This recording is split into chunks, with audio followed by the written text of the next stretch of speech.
एक छोटा सा गांव था। गांव में एक वृद्ध साधु थे जो गांव से थोड़ी ही दूरी पर स्थित श्री कृष्ण मंदिर में कन्हैया की पूजा अर्चना करते और प्रतिदिन सायंकाल नियम पूर्वक अपनी झोंपड़ी से निकलकर मंदिर जाते और भगवान के सम्मुख दीपक जलाते।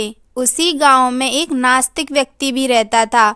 उसने भी प्रतिदिन का नियम बना रखा था दीपक बुझाने का। जैसे ही साधु भगवान के सामने दीपक जलाकर मंदिर से घर लौटते, वह नास्तिक मंदिर में जाकर दीपक को बुझा देता था।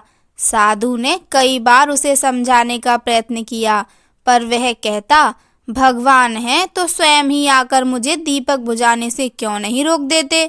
बड़ा ही नास्तिक है तू, कहते हुए साधु भी निकल जाते। यह क्रम महीनों वर्षों से चल रहा था। एक दिन की बात है, मौसम कुछ ज्यादा ही खराब था। आंधी तूफान के साथ मूसलाधार बारिश भी हो रही थी। बारिश कुछ कम होने का नाम ही नहीं ले रही थी। साधु ने बहुत देर तक मौसम साफ होने की प्रतीक्षा की और सोचा, इतने तूफान में यदि मैं भीगते परेशान हुए मंदिर गया भी और दीपक जला भी दिया तो वह शैतान नास्तिक आकर बुझा ही देगा।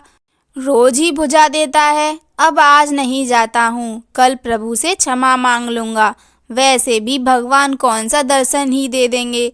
यह सब सोचकर साधु ने मंदिर न जाने का निश्चय किया और घर में ही दुबका रहा। उधर नास्तिक को पता था कि साधु मंदिर जरूर आएगा, दीपक जलाएगा। वह अपने नियत समय पर मंदिर पहुंच गया। घंटों प्रतीक्षा करता रहा, लेकिन साधु नहीं आया। अंत में क्रोधित होकर नास्तिक ने निर्णय लिया कि मैं दीपक बुझाकर ही दम लूंगा, भले दीपक मुझे खुद जलाकर बुझाना पड़े।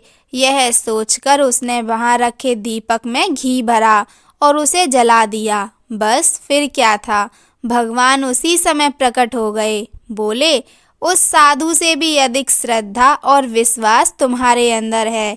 इतने तूफान में भी भीग कर भी तुम यहाँ आ गए। आज ही तो मुझे आना था, जो आया उसने पाया। यही तो कहा है कबीर ने, जिन खोजा तिन पाइया, गहरे पानी पैठ। मैं बपुरा बूढ़न डरा, रहा किनारे बैठ। जो प्रयत्न करते हैं वे कुछ ना कुछ वैसे ही पा ही लेते हैं। जैसे कोई मेहनत करने वाला गोताखोर गहरे पानी में जाता है और कुछ लेकर ही आता है। लेकिन कुछ बेचारे लोग ऐसे भी होते हैं जो डूबने के भय से किनारे पर ही बैठे रह जाते हैं और कुछ नहीं पाते।